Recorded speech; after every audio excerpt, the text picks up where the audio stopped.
I want to talk about something important, very important. Please stick around to the end of this video. Maybe you might get something out of it. Hopefully you do. So imagine something for me. Just imagine a garden, right? A garden. Some of you are thinking like a garden, right? Like a garden. What does that have to do with anything, right? Just stay with me because this is one idea that could change your life, honestly. So there's always something growing in the garden. You got fruits, you got flowers, you got vegetables, all things that give life, bring beauty. But there's also something else that grows too. Weeds. And let me tell you, weeds don't need permission to grow. That means they show up uninvited, choking out all the good, robbing the soil of the nutrients, stealing all of the sunlight. Here's the truth, right? Your mind works the exact same way. So your mind is a garden, right? And I'm gonna break it down because I know a lot of you probably not gonna understand what I mean, right? And some of you will. You probably already know the exact same way that I do.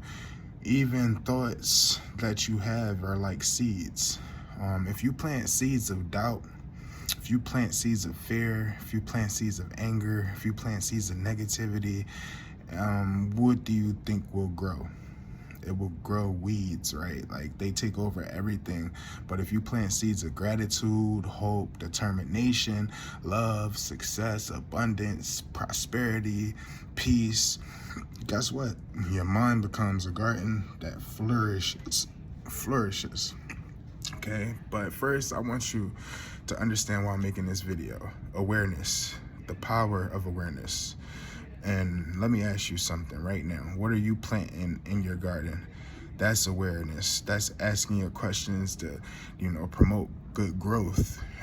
Having awareness actually is what separates from non-awareness to awareness. Most people don't even realize, but everything and every thought that you've been through, it's just shaping your life, just plainly putting it down like that. Every complaint though, every excuse, every time you said I can't or I don't think it's gonna work, that's like pouring water on the weed, man.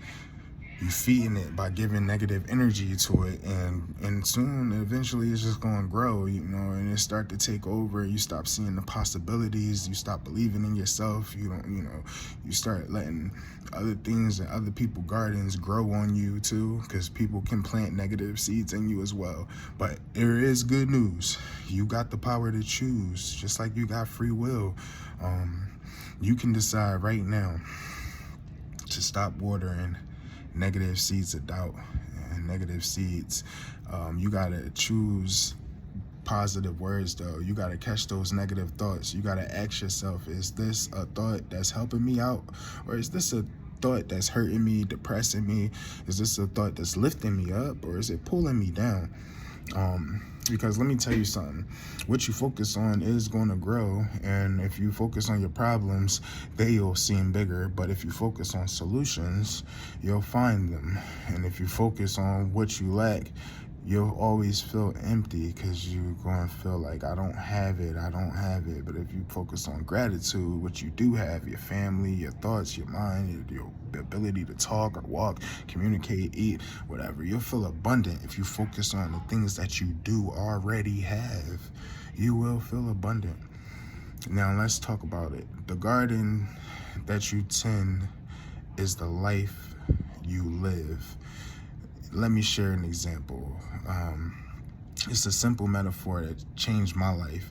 Picture a gardener. Every day they show up, right? They pull the weeds, they water the flowers, they make sure the plants get enough sunlight. They don't skip a day because they know that, to keep the garden good, it depends on them. Now, here's the key, right?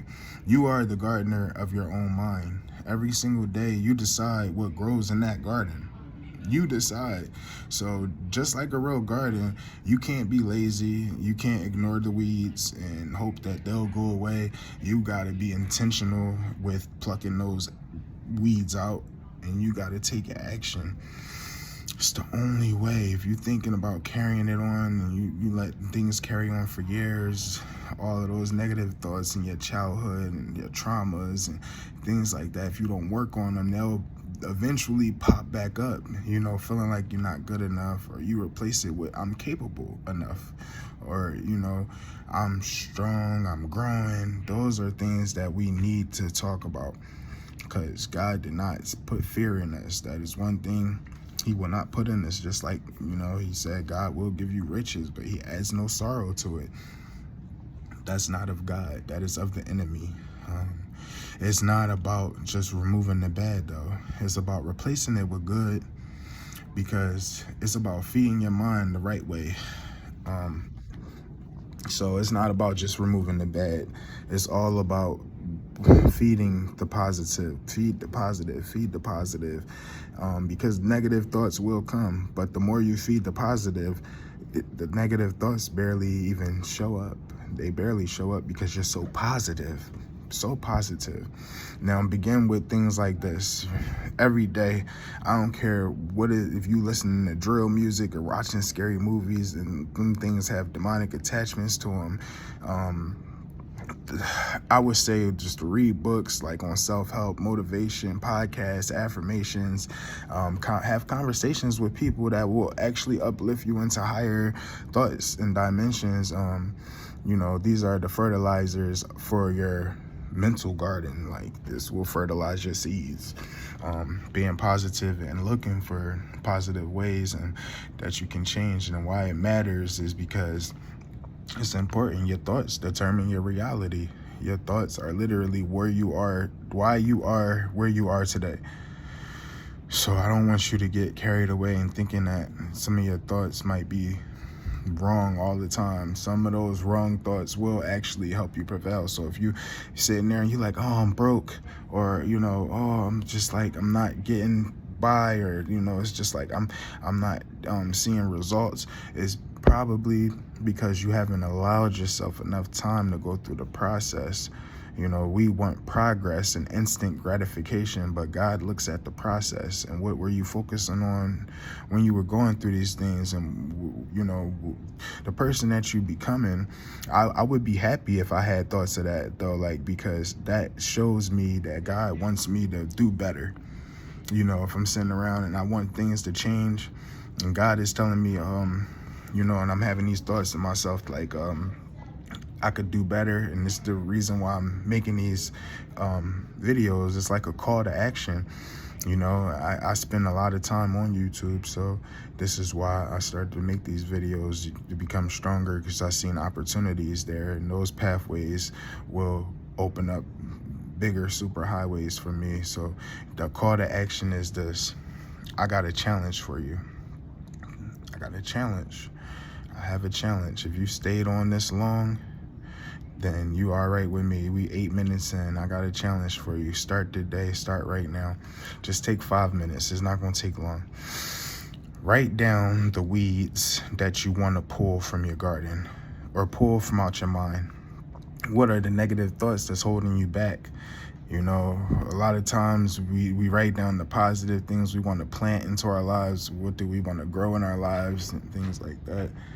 But I need you to do that conclusion here. What you think about grows. So if you want a life filled with joy, abundance, and success, it starts with the seeds you're already planting in your mind today. The garden you tend is the life you live, okay? So make it beautiful, make it powerful, make it impactful, make it unstoppable, make it amazing. Now go out there and grow something, and stay energetic, stay motivated, stay driven, and you got it. God bless. Peace and blessings. Thank you if you stayed. Like, comment, and subscribe or share. Thank you.